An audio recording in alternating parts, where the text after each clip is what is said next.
Hello and welcome again to River Valley Farm. In fairness, I took this apart yesterday and didn't film it, but I'm curious if these pieces will help my 706. I don't think they'll hurt it any. Well, first I need a 7/16 wrench. It's right there. Okay then. So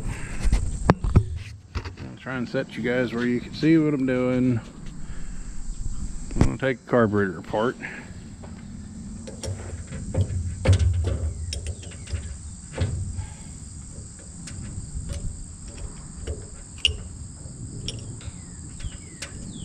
I have a carburetor kit coming, but I don't think it is a very inclusive kit, just based on the price of it. There's not a very good picture of what's included, so naturally, I have some junk laying around, and well, I had a carburetor that had the right, I think, right parts in it. So we're going to try something here. Interestingly enough, this is basically the same carburetor, I guess, that would fit an Farmall. It's just got bigger components inside of it. And as you can tell by the rumble, we're getting some weather here shortly.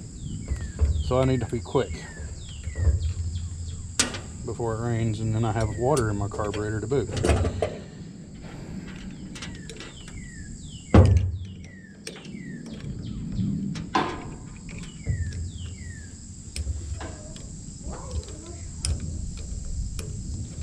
Anyway, get this thing spun out of here.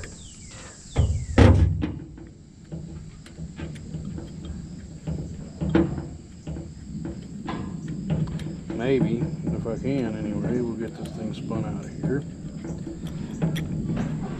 Okay, bolt out finally. It did this to me yesterday. It was a real bear to take apart, and it still is today. It just does not want to slide apart. Interesting. The float itself is not stuck. There it goes. But you can see how it comes out of there, like this. And this is not the right parts that I have either. This is a smaller one. Okay. So, yeah, the pin for the float moves very, very freely.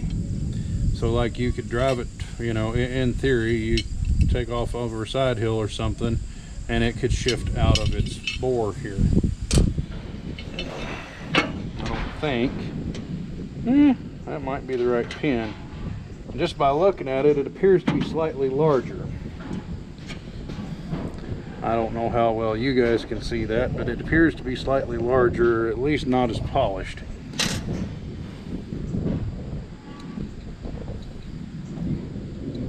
And it definitely fits tighter. Matter of fact, maybe too tight.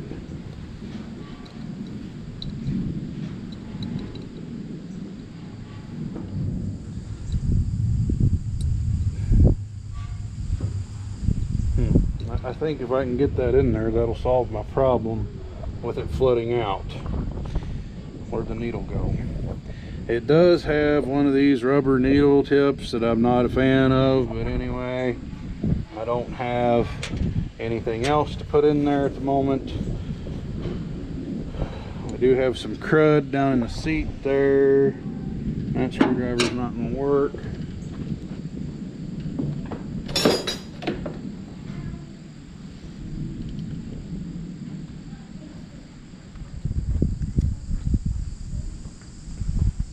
That's better. I'll just take a screwdriver and scratched it out a little bit. The dirt on the end of the screwdriver there. So anyway, that's got to help. Like I said, I think this pin is going to help.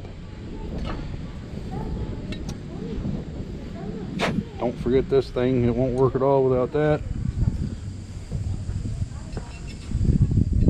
See if we can get this pin through here.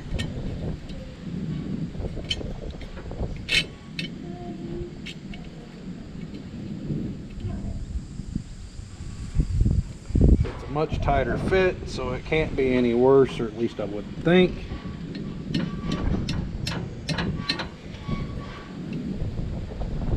Much more secure fit to the pin.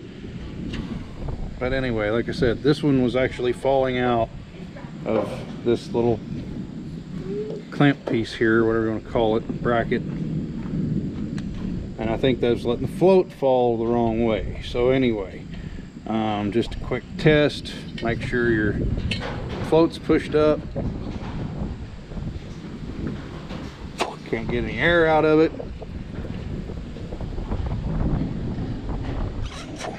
Gotta have gravity on your side. And when it floats down, I get air through it. So, you know, that's kind of what I'm looking at. If I can get this back on the tractor before it rains, I'll show you if it works or not.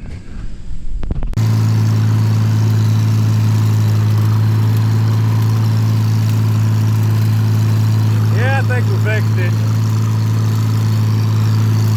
My boat is approximately level right now. Approximately.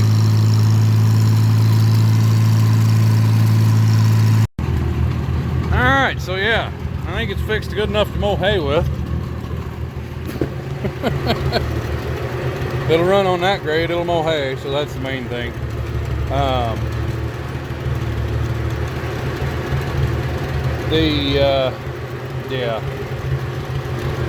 Yeah, if it'll run on that grade, I think it'll mow hay. I've been turning the gas off just because of this stupid solenoid valve thing over here.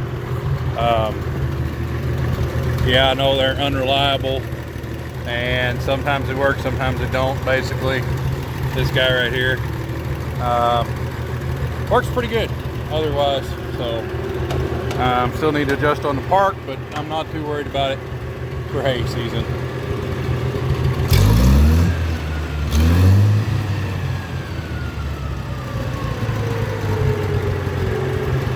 So anyway, that's all for now. Thanks for watching, and we'll be back maybe Wednesday to mow some hay.